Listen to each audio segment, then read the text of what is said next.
Boa noite, está começando pela rede CNT de televisão, o Jogo do Poder, um espaço aberto para a discussão política. Nós aqui da CNT acreditamos que o debate, o contraditório é ponto de partida para o exercício de um dos direitos mais fundamentais, o de ser informado com absoluta correção e transparência. Esse é o propósito, esse é o objetivo final aqui do Jogo do Poder, que tenho o prazer de receber nessa noite o deputado federal do PL, Carlos Jordi. Boa noite, Jordi. Boa noite, Ricardo. Boa noite a todos que nos acompanham em casa. É um prazer estar aqui com vocês. Pensei que você nunca ia me chamar, nunca ia me convidar para estar aqui com vocês. Estou vendo sempre chamando diversos políticos, adversários. Pensei que era pessoa, mas fiquei muito feliz com o seu convite. Essa é uma bancada aberta a todas as correntes ideológicas e partidárias do Rio de Janeiro. É um prazer recebê-lo nessa noite. Prazer todo meu estar aqui. Jordi, eu queria começar a nossa conversa analisando o quadro nacional. Quer dizer, você integra um grupo de bolsonaristas na Câmara Federal que iniciou essa legislatura com a suposição de que iria conseguir votar anistia para os acusados de 8 de janeiro. O presidente Hugo Mota tem relutado em colocar em pauta essa matéria e parece que não vai colocar, diz que não é o momento de se colocar isso em andamento. Como é que você analisa essa decisão do presidente Hugo Mota e também qual é o seu ânimo, a sua expectativa em relação à questão em si, em relação ao projeto de anistia em si? Você acha ainda, mesmo com a oposição do presidente da casa, que tem um poder enorme, vocês têm alguma chance de levar essa ideia à frente?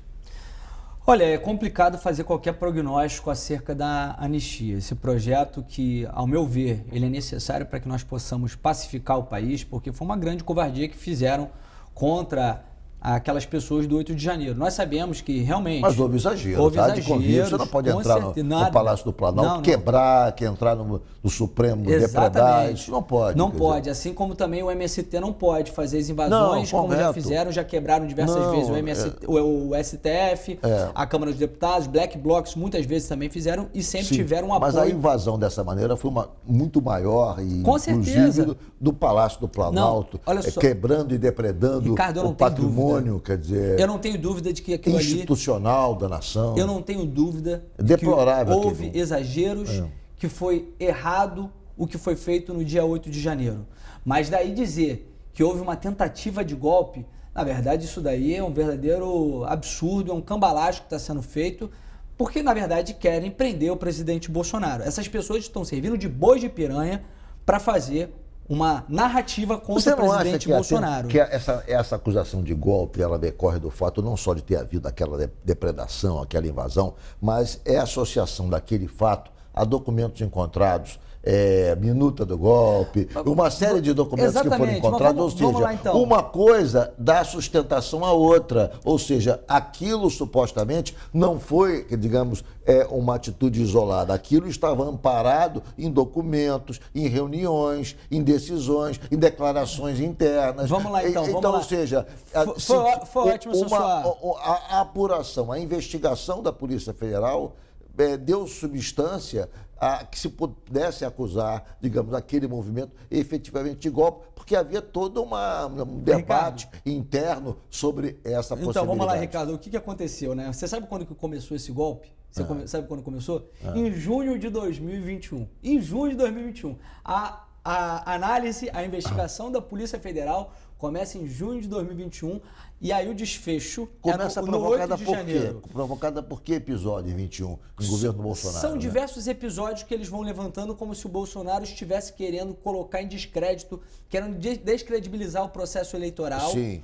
Então eles dizem o seguinte, em junho de 2021 ele estaria já pensando em uma possível derrota e por isso ele estaria começando um processo de se autogolpear, né? Porque ele era o governo legitimamente constituído à época. E você vê que no processo eles pegam diversos documentos, diversas delações. Na verdade, delações existe só uma, né? A delação do Mauro Cid. Que é uma delação feita sob coação, sob tortura, com a presença do juiz, que também é ilegal a presença do juiz numa delação, ele mesmo inquirindo, inclusive ameaçando os parentes. Imagina só, se você está numa delação E aí ameaçam a sua esposa, a sua filha e o seu pai de continuidade no processo investigatório contra eles, e ameaçando inclusive de prisão. Eu vou falar qualquer coisa. Aquilo ali foi um absurdo. E o próprio STF já decidiu que uma delação em si, ela não serve como meio de prova por si só. Sim, há de corroborar. Na verdade, digamos, ela permite, enseja o início de uma investigação. Exatamente. E aí você pega outras provas para corroborar. A delação do Mauro Cid é uma farsa, porque na verdade o que eles fazem? Eles começam a investigar, a fazer a inquirição de Mauro Cid, trazendo elementos e pedindo que ele pudesse trazer informações para preencher os gaps que faltavam. Eles não estão fazendo com que ele traga informações e depois corroborar. Eles estão trazendo as informações que eles querem e tirando dele as informações para preencher aquilo, para construir uma narrativa contra o presidente Bolsonaro. E o 8 de janeiro foi, digamos assim, o grande finale. Foi o grande finale de tudo isso. E aí pegaram diversas pessoas que estavam ali, muitas estavam se manifestando de forma ordeira, o que é garantido pela nossa Constituição. Muitas sequer estavam em Brasília, muitas chegaram depois. E muitas estavam cometendo dano, vandalismo. E essas pessoas devem ser responsabilizadas na medida das suas ações, das suas condutas e por esses crimes. E não pegar todas as pessoas como foi feito, sem o respeito ao devido processo legal, sem o respeito à individualização das penas. Essas pessoas elas estão sendo punidas em sentenças copia e cola, todas elas respondendo por diversos crimes, e crimes que muitas vezes eles são, digamos assim, bis in idem, são como se fossem o mesmo crime punindo duas vezes. Por exemplo, tentativa de abolição do Estado Democrático de Direito e golpe de Estado é a mesma coisa, e eles estão colocando e aí pegando penas absurdas. Você vê o caso da Débora Rodrigues, que é o caso mais emblemático de todos, que é uma mãe de família, uma manicure, e que estava lá simplesmente se manifestando. Ela escreveu de batom, perdeu mané, que é uma frase do Barroso. E, inclusive, são esses tipos de questões que levaram que as pessoas se manifestassem. Manifestações como a de Barroso, dizendo, perdeu mané. Pô, vê se essa é uma posição de um ministro do Supremo Tribunal Federal, do ministro do TSE, falar para uma pessoa, perdeu mané. É evidente que ele demonstra que ele tem um lado. Mais para frente nós vimos ele falando, nós derrotamos o bolsonarismo. São diversas manifestações públicas que mostram que realmente houve um desequilíbrio no processo eleitoral por parte da Suprema Corte e do TSE. E aí ela picha lá, perdeu o mané, e ela pega 14 anos de prisão. Aí você faz um comparativo com criminosos que cometem crimes hediondos. O crime de estupro, sabe qual é o máximo do crime de estupro? Pena máxima? 10 anos de prisão. Extorsão mediante sequestro, 15 anos de prisão. E aí você tem pessoas como a Débora pegando 14 anos de prisão, e são diversas outras Déboras. Você não acha que esses casos assim de distorção mais evidente vão acabar sendo resolvidos? Porque eu concordo com você, o caso da Débora não é um caso para sofrer esse tipo de punição com essa gravidade da pena. Obviamente que outros casos sim. Quem depredou, quem invadiu o palácio, quem destruiu patrimônio público comprovadamente, enfim, infelizmente isso não pode ser tolerado, sim, sob pena de se não dar um exemplo à população, às pessoas, de que se incorrerem novamente em crimes dessa gravidade, serão punidas exemplarmente. Então, não pode ficar dúvida de que esse tipo de crime vai ter resposta institucional, com a punição exemplar. Agora, obviamente que o batom e tal são coisas de, digamos, Ricardo, de menor potencial. Eu acredito que isso deveria ter sido feito lá atrás. Isso deveria ter sido feito com seriedade, com responsabilidade, pela Polícia Federal, pelo Supremo Tribunal Federal, fazendo a individualização das condutas e não fazendo da forma que fez. Como eles já pegaram todo mundo, jogaram uma tarrafa e botaram todo mundo no mesmo bolo, não tem como você fazer agora esse tipo de situação. E aí, olha só como é que é a situação, inclusive, que só para finalizar a questão do que eu acredito que vai acontecer com a anistia. Porque nós estamos vendo agora o STF, mais uma vez, se miscuindo na atividade parlamentar, exercendo atividade político-partidária, que é proibido pela lei do impeachment, que inclusive pode levar à sua destituição. E aí o que eles fazem? Já que eles estão vendo que eles podem perder com a anistia, eles estão querendo eles mesmos corrigir a lambança que fizeram, Eles não querem perder porque vai ficar muito feio, vai ficar parecendo uma derrota para eles, né? Terem anistiado as pessoas que eles quiseram condenar e agora estão negociando com o Senado, dando aval para um outro projeto. Inclusive, eles não podem fazer isso. É interferência entre os poderes. Fere a separação dos poderes. Dando um outro projeto para suavizar as penas. Mas, na verdade, o projeto não é do STF. É um projeto do Senado. Digamos que o STF está sendo consultado, não é isso? O Alexandre de Moraes que manda, né? Vamos fazer um rápido intervalo. O Jogo do Poder volta já já. Nós voltamos com o Jogo do Poder, recebendo aqui o deputado Carlos Jordi, do PL. Deputado, eu queria que o senhor comentasse o seguinte fato. Eu percebo que cada vez mais há uma mudança, digamos, no perfil da direita brasileira. A direita nasceu toda ela comandada exclusivamente por Jair Bolsonaro. E rompeu no Brasil com uma força muito forte, a ponto de eleger um presidente da República, e não se via ninguém para disputar esse espaço com ele. Hoje eu começo a sentir que há outros players nesse jogo. Tem aí o Pablo Marçal, que, enfim, ele foi declarado inelegível por conta das irregularidades cometidas na campanha à Prefeitura de São Paulo, mas ele é uma pessoa que mostrou força nesse processo pela direita. Nós temos o Ronaldo Caiado, governador de Goiás, que também é um homem forte pela direita, que tem uma boa relação com o Bolsonaro, mas não é um seguidor do Bolsonaro, Sim. Quer dizer, incondicional. Nós temos o governador do Paraná, Ratinho Júnior, que também é um candidato com perfil à direita, que também tem uma posição parecida com a de Ronaldo Caiado. Ou seja, Bolsonaro perdeu o controle da direita, talvez porque ele não possa ser candidato, ele está declarado inelegível, e aí então, com a supressão do nome dele do jogo, quer dizer, tem-se a sensação de que não se tem mais o controle absoluto desse campo ideológico no Brasil.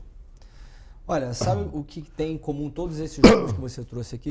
Todos esses nomes, em caso do presidente Bolsonaro não puder concorrer à eleição, estão apelando, buscando o apoio do presidente Bolsonaro. Porque não há direita no país sem o presidente Bolsonaro. Ele é a maior liderança de direita da história do país, é a maior liderança política da América Latina, uma das maiores lideranças do mundo. E eu acho que entre ele e Trump são as maiores lideranças de direita do mundo.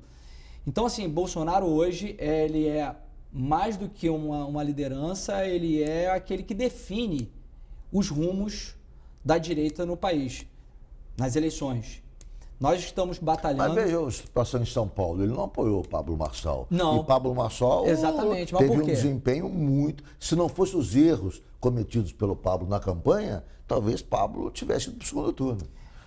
Olha só, existe uma coisa que, infelizmente, Ou seja, acontece na ali direita. ficou claro que ele não controlava o processo.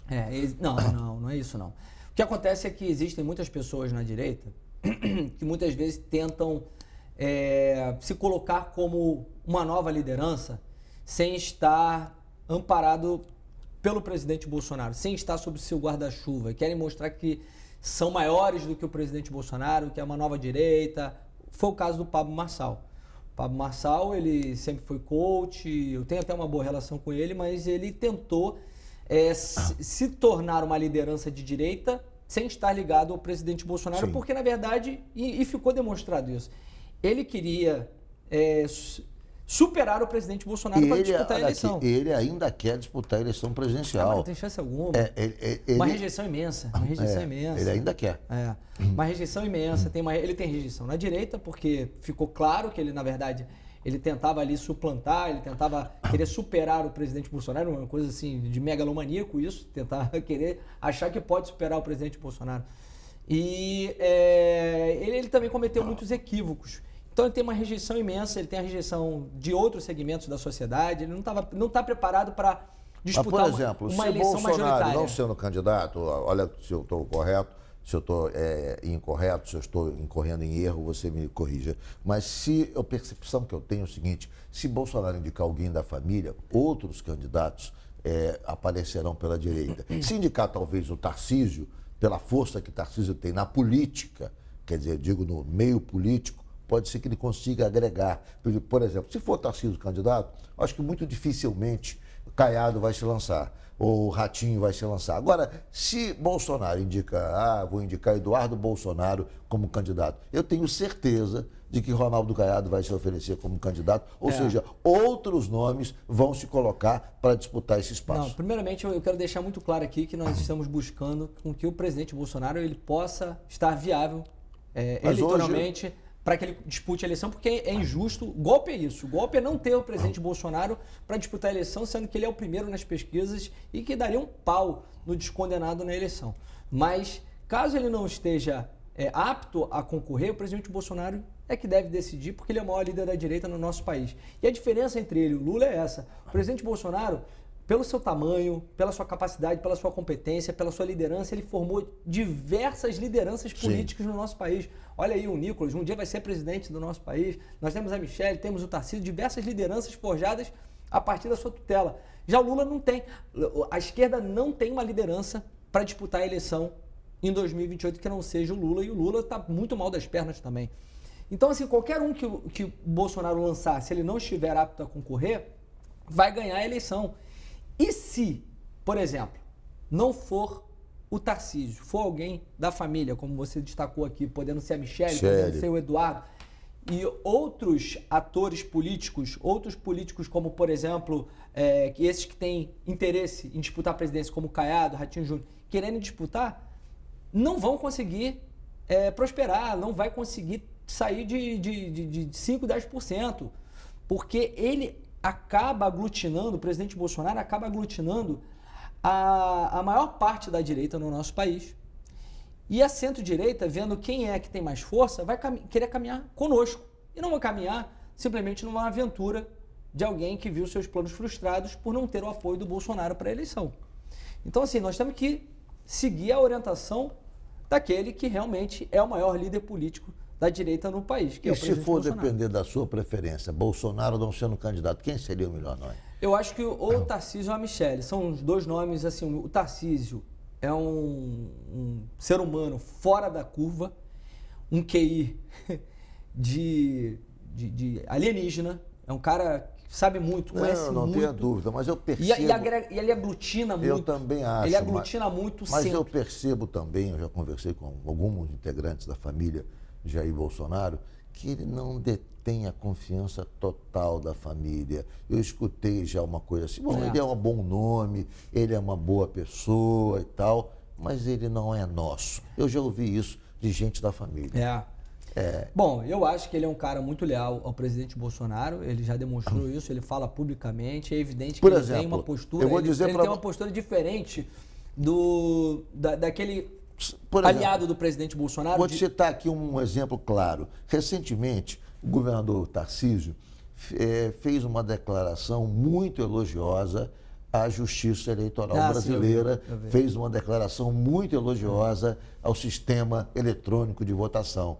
Isso chocou o bolsonarismo. Ou seja, Tarcísio é uma pessoa ligada ao presidente Bolsonaro, mas não é submisso a todas as pautas do Bolsonaro. Ele me parece que é apenas, cumpre uma coerência com a sua posição, com o seu raciocínio, com o que ele acha que demonstra é mais lealdade, correto, sem romper a lealdade. Mas ele é Tarcísio, mas é o Tarcísio bolsonarista. Ele não é um bolsonarista para depois ser, ter a sua identidade própria. Ele primeiro tem a sua identidade própria, por isso que eu acho que ele tem um potencial eleitoral grande, e depois ele se vincula a Jair Bolsonaro. Essa, não digo independência total, mas essa postura um pouco mais altiva dá a ele credibilidade fora do círculo bolsonarista. Eu acho que o Tarcísio peca num aspecto. Ele deixa muito de lado as questões ideológicas. E quando eu digo que as questões ideológicas são importantes, eu não digo que nós temos que travar uma guerra cultural, como, por exemplo, a esquerda faz, mas nós temos que enfrentar a guerra cultural. Eu vou trazer aqui alguns exemplos, né? O governo Lula vem há muito tempo tentando trazer algumas pautas, que é dessa agenda woke, que se chama, pautas que muitas vezes não interessam a maior parte da população. Pauta identitária? Pauta identitária, Sim. banheiro trans nos esportes, questões, cara, que assim, o cidadão comum não está querendo saber disso. Ele Mas quer... nem no PT, vou te falar sobre isso. Nem no PT isso é consenso. Não, eu sei que Há é. setores Eu sei do que PT não. olha, nós temos que tratar Mas por da quê? questão objetiva, Exatamente, da porque- questão da população, Mas é porque da o melhoria PT da qualidade de vida da população. O P- Agora, tem os grupos menores, mais radicais, que ficam ainda agarrados Então, a o pautas PT, identitárias. ele é um partido trabalhista. Então, a esquerda trabalhista, PDT, PT, com o tempo eles foram se perdendo nessa essência e começaram a aderir a essa esquerda identitária, que é muito mais voltada ali para o PSOL e tal. Tem até a história, né, da escola de Frankfurt, que teve uma influência muito grande para essas questões.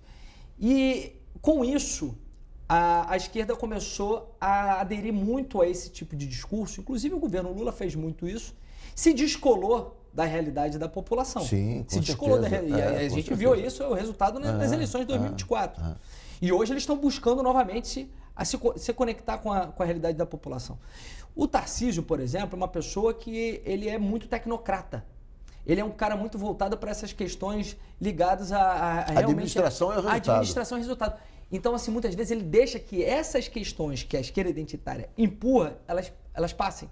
Então tem que ter, sim, realmente essa visão gerencial que ele tem, que é muito importante. Ele é um cara esplêndido para poder governar realmente o país. Mas não pode deixar de lado essa questão de princípios e valores, que é tão cara para a gente.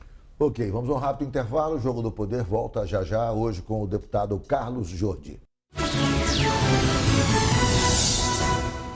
Voltamos com o Jogo do Poder, recebendo aqui o deputado Carlos Jordi, do PL. Deputado, o senhor foi candidato a prefeito de Niterói, perdeu a eleição. Queria que o senhor falasse um pouco sobre aquele processo, qual foi o aprendizado que o senhor tirou. Obviamente que o senhor teve uma votação expressiva, mas perdeu a eleição. E que tipo, digamos, de projeção, de expectativa, de projeto o senhor tem político para 2026? Na verdade, eu digo que eu não perdi essa eleição, né? Foi uma eleição que eu ganhei muito. Existe a derrota política e a derrota eleitoral. E eu tive uma derrota eleitoral, porque perdi nas urnas, mas tive uma enorme vitória política. Porque era uma eleição que todos falavam que não, que o Rodrigo Neves ganharia no primeiro turno. Ele tenta se passar como um grande gestor, o melhor prefeito de Niterói, dizia que iria ganhar no primeiro turno, passou essa imagem para todo mundo a ponto de conseguir aglutinar a maior parte dos partidos em torno dele. Ele tinha toda a imprensa na mão e eu não tinha, e é evidente que ele utilizou muito isso para massificar essa ideia de que ele ganharia no primeiro turno e fez diversos ataques contra mim. Mas eu saí também de um desconhecimento muito grande na população. Apesar de eu ser sempre o deputado federal mais votado em Niterói, eu tinha um desconhecimento muito grande. Eu fazia pesquisas e eu tinha 20% da população me conhecendo. Hoje, grande parte da população me conhece e eu fiz um trabalho hercúleo para me tornar conhecido, porque nós não temos tempo de TV. A TV que nós temos lá em Niterói é TV Brasil, ninguém assiste, mas trabalhei muito indo para as ruas, conversando com a população, estudei muito a cidade, conversei com a população em todos os cantos de Niterói, saí de trio elétrico pela cidade inteira conversando com as pessoas e falando sobre a nossa proposta. Sim. E mostrei que Rodrigo Neves não é essa unanimidade, ele se mostrava incontestável em Niterói. O senhor fez a eleição para o segundo Fiz turno? uma eleição para o segundo turno e mostrei que há uma grande parte da população que é descontente com ele. E hoje eu ando pelas ruas da cidade e assim, eu fico muito feliz por eu ter participado dessa eleição. Queria ter me tornado prefeito, evidentemente, para poder viabilizar a partir muitos dessa sonhos. experiência, o que o senhor projeta para 26? O senhor vai ser candidato à reeleição como deputado federal? Então, a partir desse cenário que nós vimos, né, eu vi que eu tenho realmente um potencial muito grande, não só em Niterói, me tornei muito conhecido porque nós fomos para o segundo turno, foi só 2 segundos turnos no estado do Rio de Janeiro. E mostrei que eu tenho capacidade de conseguir reverter quadros e me fazer conhecido. Por isso eu tenho conversado muito com o presidente Bolsonaro, com o presidente Valdemar, sobre a possibilidade de eu vir candidato ao Senado. Porque nós Mas hoje... existe vaga no PL para candidatura ao Senado? Com certeza. Você tem a candidatura do senador Flávio Bolsonaro, que também ele próprio senador, e tem a candidatura do governador Cláudio Castro, e me parece que Flávio Bolsonaro defende essa candidatura. A única candidatura certa hoje no Senado no PL é a de Flávio Bolsonaro. Cláudio Castro não tem candidatura certa porque nem o presidente Bolsonaro é satisfeito com a candidatura dele, porque ele sabe que quem está por trás de Cláudio Castro é Alexandre de Moraes. Ele já falou isso para mim, que o STF, o Alexandre de Moraes, é favorável à candidatura dele porque, na visão dos ministros do Supremo, a eleição em 2026, a pauta para o Senado vai ser impeachment do STF. E eles são amigos. Então ninguém, nem o presidente Bolsonaro, nem o presidente Valdemar, tem isso como martelo batido. Só que eles querem fazer pesquisa. Olha, um ótimo nome, que infelizmente ainda não tem tanta projeção em termos de voto, é o Carlos Portinho. É um grande senador. É um grande senador e eu falo com ele, olha só, se for você, cara, não tem problema, porque você merece ser reconduzido, mas não pode ser Cláudio Castro. Então eu me coloquei como candidato, como pré-candidato, estão sendo feitas pesquisas para tentar ver se meu nome pode ser viável para isso. O próprio Flávio, já conversei com ele também, eu entendo a preocupação dele de ter a máquina do Estado para trabalhar em favor da sua candidatura, mas assim, nós não podemos errar. Porque Você acha que o PL vai fazer os dois senadores? Com certeza. O presidente Bolsonaro está muito forte, a direita está muito forte, sobretudo aqui nesse reduto eleitoral do presidente Bolsonaro, que é o estado do Rio de Janeiro. Nós somos muito fortes. Quem estiver com o Flávio Bolsonaro vai garantir essa vaga. E o que acontece? Eu não tenho vaidade.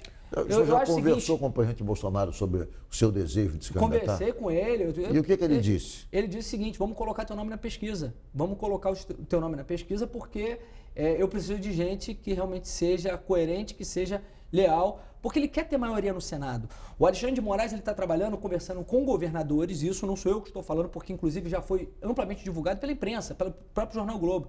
Ele tem conversado com governadores para convencê-los a concorrerem ao Senado para que o presidente Bolsonaro, não tenha maioria no Senado. Isso é uma sacanagem, não dá para a gente perder uma vaga como essa.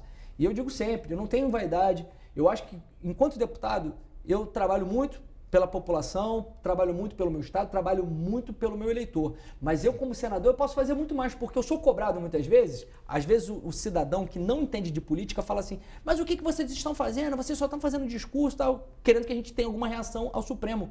Só que eu não tenho meios de ação. Os meios de ação que nós temos é contra o presidente da República, fazer o processo de impeachment do presidente da República. Quem é que pode fazer alguma coisa contra o Senado, contra o STF? São os senadores. E hoje esse mecanismo se tornou obsoleto, porque nós temos poucos senadores lá que têm coragem de enfrentar essa ditadura do judiciário que está acontecendo. Então nós temos que ter maioria para, inclusive, ter o presidente do Senado e, de uma vez por todas, colocar um fim nessa tirania que vem acontecendo, sobretudo de um homem que não teve um voto sequer e acha que manda no país, que é Alexandre de Moraes. Quer dizer que o senhor pretende ser senador da República, pretende se candidatar para fazer esse enfrentamento? Eu estou trabalhando para isso, conversando com o presidente Bolsonaro e entreguei nas mãos de Deus. Conversou já com o senador Flávio também sobre isso? Conversei com o senador Flávio, meu irmão. Flávio, eu estou com os Bolsonaros desde 2014. Eu fui eleito em 2016 vereador com o apoio deles, em 2018 também para deputado federal. Não faço nada sem o consentimento, sem ter o conhecimento, que eles tenham conhecimento de tudo que eu estou fazendo aqui. Então, tenho a anuência e entreguei nas mãos de Deus. Se for da vontade de Deus e se o Bolsonaro acreditar que eu posso ajudá-lo no Senado Federal, eu estou aqui à disposição, missão dada é missão cumprida. Deputado Carlos Jordi, foi um prazer recebê-lo nessa noite aqui no Jogo do Poder. Prazer todo meu irmão. Espero estar novamente aqui. Quem não me segue nas redes sociais, Carlos Jordi. Muito obrigado a você que nos acompanhou de casa. O Jogo do Poder, como sempre, volta no próximo domingo às 23h20. Muito obrigado pela sua audiência. Tenham todos um bom final de domingo, uma boa semana e até lá.